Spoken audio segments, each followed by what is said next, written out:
There's a very tiny little subtitle on the box for Jikai Shounen Meッ. It reads, Dog Kara Kimi e no Chousenjō, or A Challenge from Dog to You.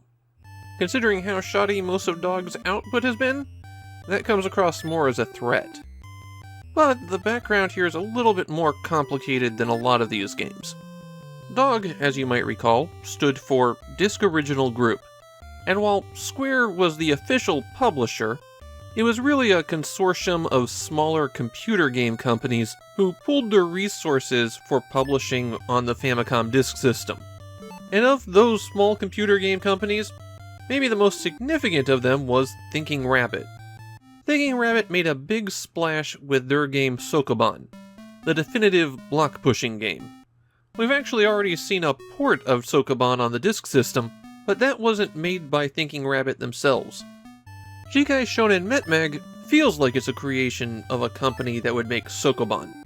It's a big puzzle game with 100 stages, and the guiding principle here is magnetics. On every stage you have to collect all the orbs, and that will open up the exit, and then make your way to that exit. Collecting a red or blue orb will change you to that magnetic polarity, while the yellow orb will flip your polarity. You'll see red and blue arrow boxes on the ground, and these are spots of magnetic force. If you pass close to one of them and you're the same color, then you're repelled, and if you're a different color, then you're attracted. Having the arrows doubled up will dramatically increase the force, so if you have an opposite color and you're on one arrow, you can still do a tiny hop, which you perform with either the A or B buttons, and if you're on a double arrow with the different colored outfit, you can't even jump at all. One quirk of this game is that you can change the title of the game and how it's played from the title screen. By default, the game is Jikai Shounen Meッ, but if you hit select, it becomes Jikai Shoujo Meッ. Meッis the boy, and he starts every stage with the blue polarity. Meッis the girl, and she starts every stage with the red polarity. She also has a different graphics set that's used while playing, but it functions exactly the same. Since one of the big challenges in this game is figuring a route to collect everything and not get stuck, which polarity you start a stage with can have a pretty dramatic effect. You can switch between them, they share save files, but to do so you first have to lose a life, then choose to end the game, which will save your progress, and then you can start it again in the other mode and reload to the level you left off at. One thing to be cautious about here is if you run out of lives and get a game over, you don't get a chance to save.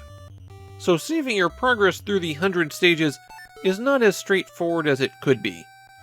You have a score on every stage that's constantly ticking down.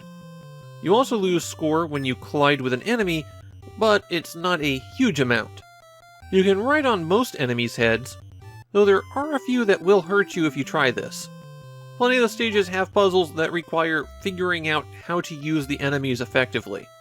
Another stage feature to watch out for are the colored bricks that will sit around. These bricks will move according to your magnetic polarity. So if you're matching them, you'll push the brick away when you approach, and if you're the other polarity, well then 2 steps forward, 2 steps back. There are a few items you can collect on the stages. Wrenches and pencils are just worth a few points at the end of the stage. Toolboxes and cups are worth points immediately, and the health kits and Famicom controllers are extra lives.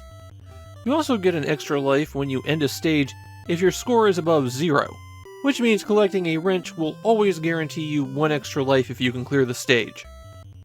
The big threat for you here is that you're very likely to get stuck. You might fall down into a pit with a magnet that's attracting you, or need to use a repel boost to get up to the exit, but you have the wrong polarity. In those events, press select and down at the same time, and that will kill you. So it's really just jumping immediately back to the start screen. Something that you're going to notice in Jikai Shounen Meッis that most of the puzzle stages require very precise jumping.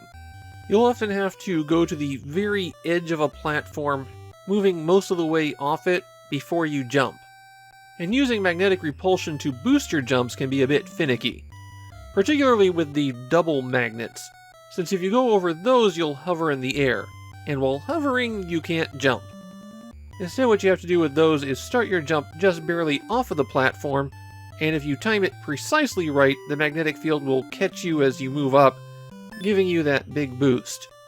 Moving the blocks around is also fairly finicky, but at least you can't get crushed by moving platforms.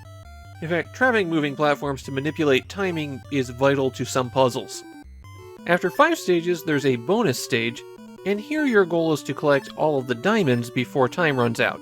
There's an enemy kicking the block across the bottom of the screen that's going to cover up the exit when it hits 0. This is mainly just another opportunity for an extra life. From what I've been able to find, Jikai Shounen Mettmag is effectively unknown in Japan. I've gotten used to coming across obscure games where the online commentary in Japan about them is so small that I can't draw any conclusion at all, but this is an instance where it's 0 comments everywhere. This game has been completely memory holed. And it's honestly kind of a shame. I'm not going to say that this is a brilliant puzzler.